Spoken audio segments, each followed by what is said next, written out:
juróom-benn fukk ak juróom-ñeent ci ay milliards mooy ndimbal gi président de la république Macky Sall daal di génne ngir taxawu njaboot gi ci feebar coronavirus bii nga xamante ni fi mu ne ni ñëpp a ngi jaaxle ni naka la ñuy def ngir xeex ko ngir mu génn ci sunum réew waaye nag duñu ci yem ñenn ñee ngi xalaat ni sax ndax duñu dem ci confinement. Actualité bi nag coow li bëri ñii naan ba tey ñoom gisaguñu koppar googu ñuy wax mbala séeniguñu ko séddale bi naka lay demee naka la état na lay jël ay matuwaayam ngir njaboot gu ci nekk daal ci yëg boppam mu di ay question yoo xamante ne ni tey kii di sunu ganuk grand entretien di Abdoulaye Mbow nekk journaliste directeur de publication actunet.net fële ca groupe des médias ñu dalal ko càmbar ko ak moom. Effectivement cas yi ñi ngi gën di yokk depuis président bu mu defee déclaration solennelle à la nation nii décrété na état d'urgence décrété it am li nga xam ne moo di couvre-feu. Il est tout à fait normal que compte tenu de la situation que l'on prenne des mesures hardies, des mesures urgentes qui vont dans le sens de soulager les ménages parce que xam nañu ni jamono ju jëm jamono ju jamono ju métti lay doon parce que itam dañoo jëm si li nga xam ni amaana ñi ngi si état d'urgence ñi ngi si couvre-feu mais il y a des probabilités de confinement total et pour cela il est impératif quand on sait qu'au Sénégal une majorité des ménages justement est au seuil de la pauvreté s'ils ne sont pas dans la pauvreté boo ko xoolee si yenn diwaan yi comme dans le nord du pays daanaka mai juin vivre de soudure yi sax dañ koy annoncé donc moo wane ni rek kon jafe-jafe yi dafay kii donc aide alimentaire d'urgence bi nag dañoo war a fexe ba nga xam ne dafay nekk dans la transparence totale ba nga xam ni il n'y aura aucune dose de politisation et par rapport ak ñi nga xam ne ñoom ñoo ko yellool te jamono yi ñu ko yellool c'est l'écrasante majorité justement des Sénégalais des ménages sénégalais tey jii nii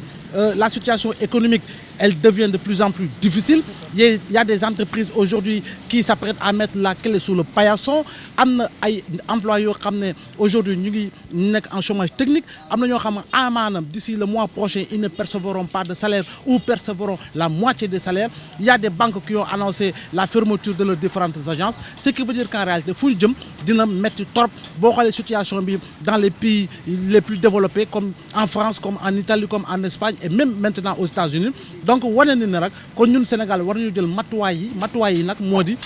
wàllu koom bi ñu xool naka la ñuy assister entreprise yu nekk en difficulté wàllu koom bi naka la ñuy fexee assister ménages yi par rapport ak jafe-jafe yi nga xam ne ñu ngi koy dund wàllu koom bi ñu xool itam lépp li nga xam ne moo di activité essentielle ñu xool ñu koy gën a suuxatee ñu xool naka la ñuy demee vers des exonérations fiscales par rapport ak yi nga xam ne moo di këru liggéeykaay yi président wax na ko wax ne sax dina soutenir wax ni dina soutenir sax les entreprises de presse donc loolu yëpp c'est des mesures salutaires 1000 milliards sur la table mais 1000 milliards yoo xam ne franc bu mu si doon rek na am traçabilité na nekk gestion boo xam ne transparente la gestion inclusive la gestion participative la ba nga xam ne kenn du gis ni am na gàllankoor kenn du gis ni dañoo beddi nit wala beddi nit par rapport à une coloration parce que jamono ñuy toll c'est le Sénégal commun c'est le Sénégal de tous c'est le Sénégal pour tous et par tous donc nañu fexe ba nga xam ne lii nga xam ne moo di pandémie bi ñu wéy di ko xeex te xeex bi mooy respecter les règles d'hygiène respecter le confinement s'il y en a respecter l'état d'urgence et le couvre-feu mais encore une fois li Sénégalais gën a soxla mooy dundin gi na gën a baax dundin gi na leen ci jàppale bu yàggee ni sax dañuy def li nga xam ne moo di casser les prix par exemple saaku ceeb bu ne 19000 la état bi ne subventionné ko maa ngi koy jaay 10000 bu dee keesu diwlin par exemple 8000 francs la état ne maa ngi koy jaay 4000 francs pour permettre aux familles moins aisées à plus aisées à moins aisées ok ñu mën a jël seen matuwaay ñi nga xam ne nag ñoo nekk dans le seuil de la pauvreté état bi xool naka lay fexe ba nga xam ne dañu jot li nga xam ne moo di dund gu doy par rapport ak bu fekkee ne dañoo jëm ci li nga xam ne moo di confinement. defe naa ne confinement moom yaakaar na ne war nañ ci mën a jëm mais le problème en est que l'argent est mobilisé donation yaa ngi bëri 1000 milliards yi annoncé nañ ko 50 milliards ba yokk nañ ko 69 milliards mais action bi nga xamante ne population bi sentiru ko tey voilà fa la situation bi toll yéen tey naka ngeen gisee ni séddale bi noonu la war a mën a demee parce que jusqu'à présent on annonce mais rien n'est encore fait. waaw effectivement rien n'est encore fait su fekkee ni nag ñoo jëm ci jëf bi maanaam yeggale askan wi li nga xam ni moom moo jëm ci wàllu aide alimentaire boobu dama jàpp ne dañoo war a teg kuréel goo xam ne ala kulli àll du yem rek ci autorité politique yi ba nga xam ni dañ ci tudd suba li nga xam ne moo di ay faussaires li nga xam ne moo di falsification de facture falsification du taux et du niveau d'approvisionnement par rapport à une localité et par rapport à des familles dañu war a fexe ba nga xam ni comme ni ma ko waxee sànq mu nekk benn kuréel boo xam ne kuréel bu participatif kuréel bu inclusif la ba nga xam ni lii di gendarmerie sax bu ñu yaakaar ne war na see bokk mu bokk ci au-delà de l'administration territoriale au-delà justement des maires des différentes collectivités territoriales à travers le Sénégal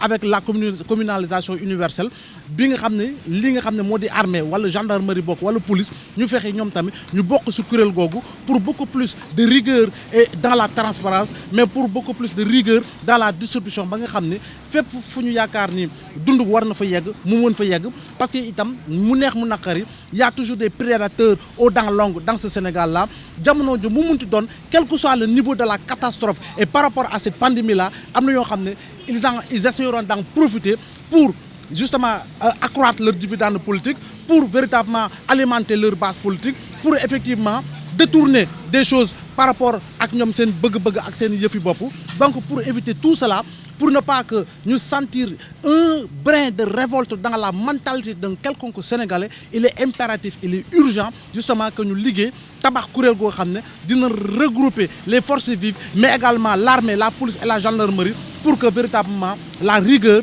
soit de rigueur excuse de la redondance dans la transparence et dans la distribution. xam naa fi may tëjee mooy en ce qui nous concerne ñun ñu nekk ci wàllu presse bi patronat bi ak syndicat yi ñu jiite dem nañ palais ba sax digg nañ leen ni dinañ doubler aide bi nga xamante ne dañ ko war a jëmale ci presse bi mais tey en tant que ñun ñiy nekk sur le terrain souvent du ñu sentir ndimbal googu ci ñun te on va vers un confinement tey ban message nga am par rapport à cette situation. Alors le président il a bel et bien dit il a bel et bien soutenu il a bel et bien déclaré que ni effectivement si enveloppe bi nga xam ne dégagé nañ ko autour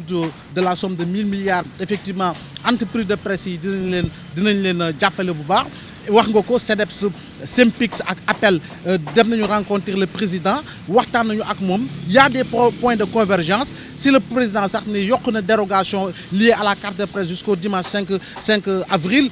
en attendant justement que médias yi ku si mënti nekk am laissez-passer bi mais lu mënti am ba mënti am on sait pertinemment que nous allons vers des situations assez difficiles nous savons pertinemment que dinañ dem situation yoo xam ne le personnel au niveau des médias sera drastiquement réduit mais nañu fexe patron yi comme si munti doon na fexe employé fu mu munti nekk mu toog këram di liggéey directement wala di liggéey indirectement wala boog sax toog parce que liggéeyul situation moo ni mel mais ñu fexe ba nga xam ne liggéeykatu média bi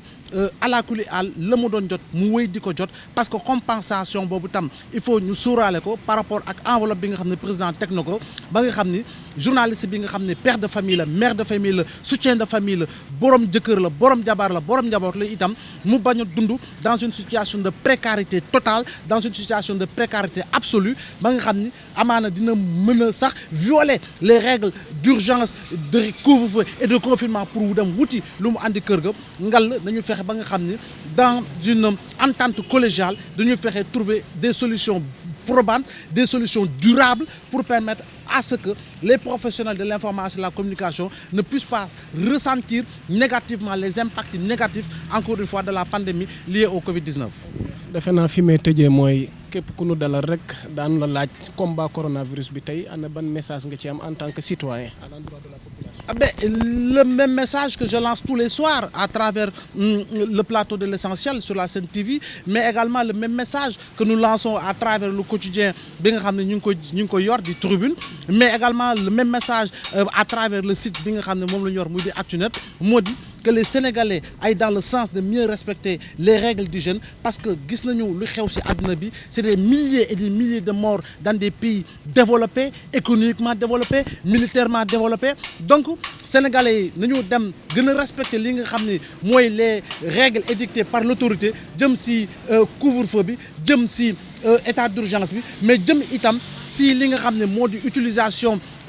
saabu mooy utilisation gel hydroalcoolique booy jëm ci foo xam ne wóor na la mbooloo ma nga fa solo sa masque jël say matuwaay itam waaye itam kër ga nay set xale yi nañ leen cee ci biir kër ga waaye bu ñu fàtte ni ala kuli al yàlla dinañu dimbali ba ñu génn ci xale yi bu leen bàyyi ñuy taxawaalu na leen cee ci kër gi am na ay activités yoo xam ne foo la wante bu ñu fàtte ni itam dañuy delluwaat école ba bu leen fàtte di jàngal biir kër ga pour que ñu bañ a fàtte itam njaboot yi nañu gën a booloo voisins yi nañu gën a booloo quartier ga nañu gën a booloo pour lutter véritablement contre la pandémie du Covid-19 qui est une pandémie qui menace le Sénégal avec 13 nouveaux cas aujourd'hui 2 cas graves comme l'ont annoncé les autorités sanitaires nañu ñaan yàlla rek yàlla defal ñu jàmm tawfeex ak tayseer